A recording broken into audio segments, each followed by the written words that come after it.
Troubleshooting route redistribution. Here's your route redistribution flyby. Route redistribution is taking routes learned from one routing protocol and sending them into another. That's really all there is to it, but there is an inherent danger in doing that. Twofold. One, you completely lose the accuracy of your metric. For example, EIGRP is comprised of bandwidth and delay, and if you want to add the others, reliability, load, and, well, MTU is there in spirit but not really calculated. OSPF is cost, which is the bandwidth divided by 100. RIP is hop count. Are any of these compatible? No. It's apples and oranges most of the time. You can't convert hop count into bandwidth and delay, nor can you convert bandwidth and delay into cost divided by, or bandwidth divided by 100, right? It's all different formulas. So when you move your routes between your protocols, you actually have to pick a metric, meaning you just make it up. As you say, okay, I've got 5 routes coming in from EIGRP to OSPF, and they're going to start off with a cost of 152, because that's what I told it. That's called your seed metric, right? So you lose a lot of accuracy on how far away those routes are by moving between different protocols. The other danger that you run into is the danger of looping. Let's just say you've got the 10.1 network sitting up here, right? And you send it down here to OSPF. Well, now EIGRP has lost track of it. It doesn't know that it became an OSPF route. So as OSPF sends that 10.1 to RIP and RIP sends that 10.1 back to EIGRP, it sees it as a brand new route. It doesn't realize that it's been looped through all these different ones. So when we do set up route redistribution, we'll also see a heavy dose of filtering put in there to make sure that we don't lose track of where these routes have gone.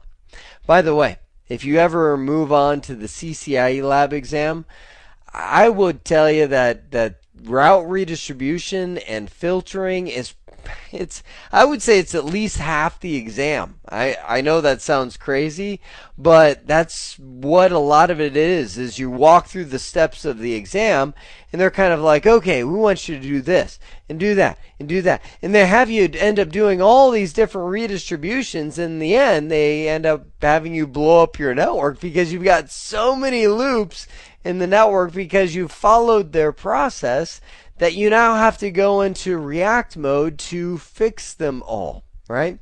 And that's where a lot of the tagging and filtering methods have come in. Now, I know this looks like a pretty graphic on the screen, but it's actually real. I built this behind the scene.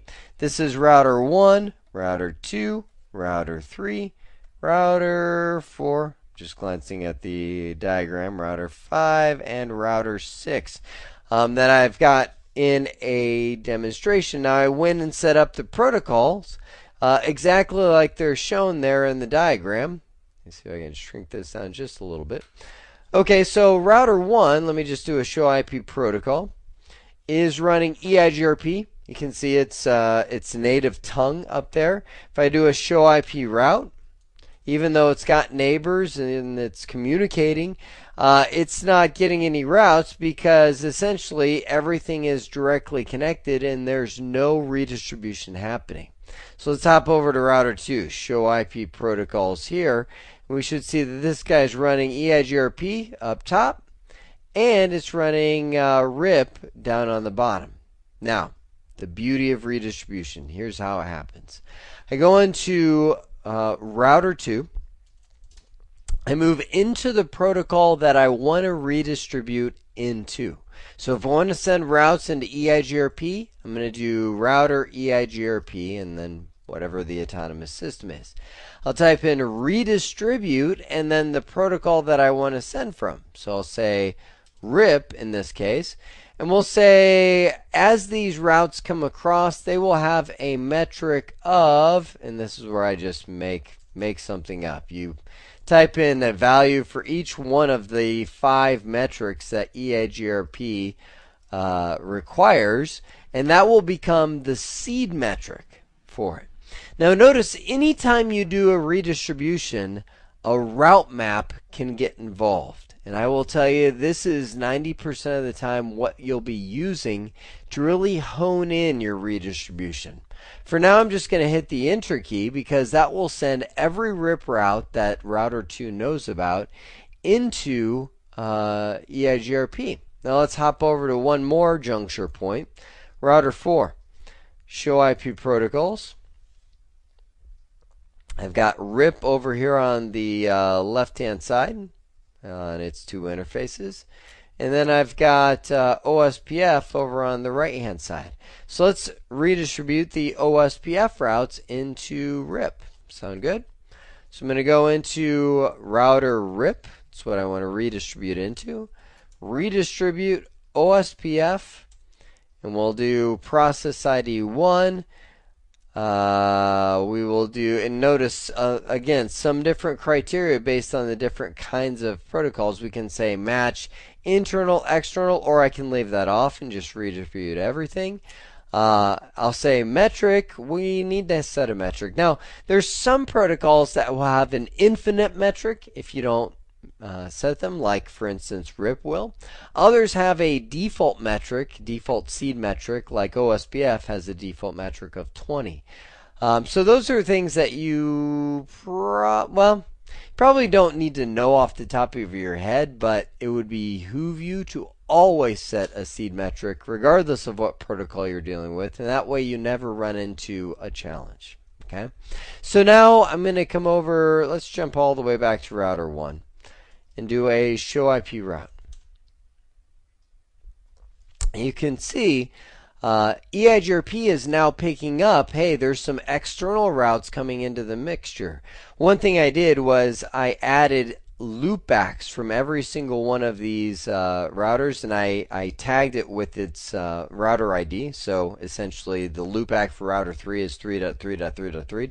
And so as we redistribute these things, they're showing up in the table flowing throughout the system. So now I've got RIP redistributing into EIGRP, OSPF redistributing into RIP, and so far we're kind of safe because we haven't gone the other direction. But you can see how bad things can get really quick when we start doing full two-way redistribution between all these different protocols. So what methods do you have for route tagging and filtering? Well, it goes back to that route map that I was showing you before. So when we're redistributing into a protocol, let's just say I'm going into EIGRP, right, from RIP. I can go in and create a route map. And we'll say route map RIP to EIGRP. And we can put permit 10, but that's the default, right? And I can say I want to match, and I can filter out the different routes. I can say I want to match things that are from a specific IP address, and I can create an access list in here that matches the routes that can only come from the RIP domain and filter it as it goes through, and that way I don't end up with any looped routes coming around. I could go in and I could also do things like set, for instance, a tag on the route. And I could say set a tag of 100, so that way as the routes come into EIGRP, they'll get this little tag on them of 100, so that when I put a filter outbound for EIGRP, I say do not permit anything with a tag of 100, so I can make sure anything that comes in tagged 100 stays there with a tag of 100, right? There's all kinds of different ways of doing this. I could also go in and set the let's see what else.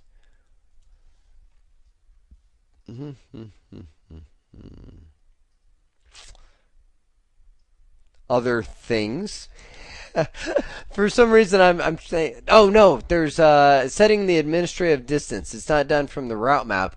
You can actually go into the routing protocol and set the administrative distance on redistributed routes. That's why EIGRP allows you to have differentiated external and internal routes. Ever notice that? Show IP route.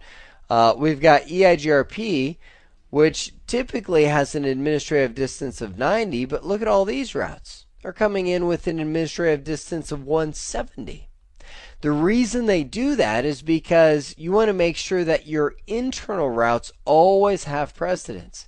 Because if you do end up with an external route that loops around and it gets a lower administrative distance than the internal route, there's going to be a lot of confusion, and that's where route loops can happen all the way around the network. Now, I've made my standard list here of things that can go wrong with route redistribution, but let me give you the number one item on this list, and it's not listed. It is not really knowing your network. I mean, when you've got 50 routes, 60 routes, 100 routes cycling around between route redistribution, all of a sudden something goes wrong with one or a few of them. And you're like, where is it? And you're trying to tweak access lists and route filters and traffic maps, and you don't really have the good grasp. What I mean by that is it pays to just take the time. I mean, I know the network's down, people are crisis and, panic and all that kind of stuff. You want to fix it quickly, but you got to sit down. You got to, okay, here's my router A, right? Router A is connected to network X right there, which is currently inaccessible, and it's because we've got it going to B and C, and then we've got it redistributing back this way, and we've got a redundant link going like that, and I'm not drawing a kite or anything, and here's network Y. Really drawing out where all those things are. All of a sudden you go, oh, wait a sec, okay, wait a sec.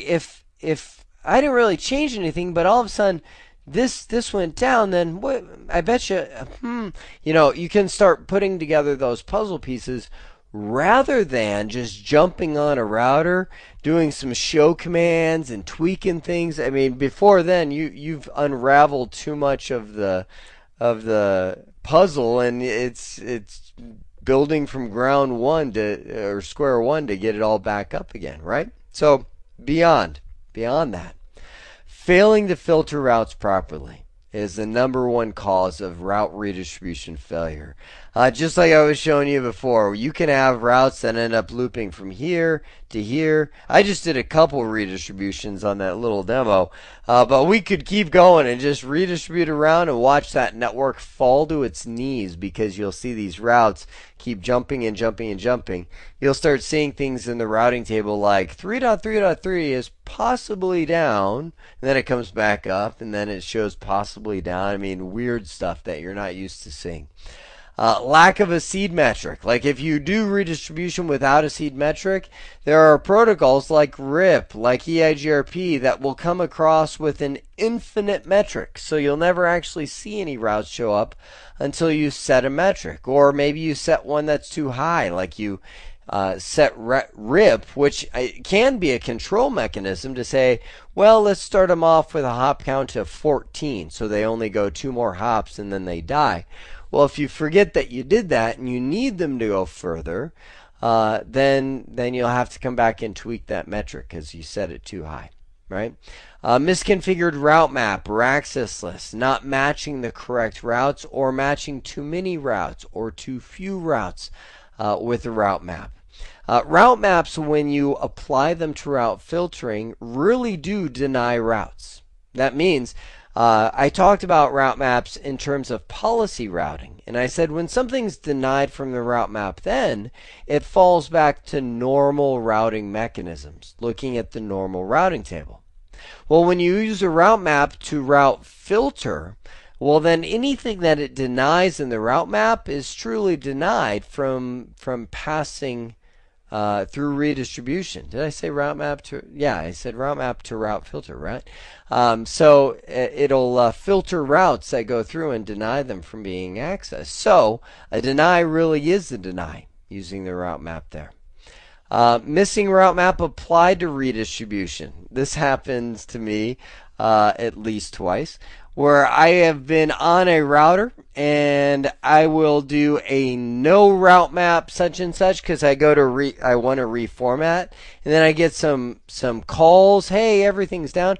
Because if you have, for instance, a redistribute command, let's say redistribute rip such and such and such, and you say route map X, and I don't have a route map X, it's not like that route map X just goes neutral. What it does is deny all of the routes. That's why I put no routes right here. No routes are allowed to pass through that route filter because there is no route map X. And as soon as you add one statement to that route map, that's the only one that's applied. So it could allow too much or too little through. So always unapply the route map if you can, or turn off the redistribution before you go through and delete it and tweak it and things like that to save chaos from happening. Finally, some routing protocol issue. Keep in mind that route redistribution is a means to get routes working from one routing protocol into another. If there's a problem with EIGRP, then there's going to be a problem that shows up in route redistribution, right? The routes that are not working right in EIGRP will not be redistributed, and you won't find them over in, we'll say, RIP.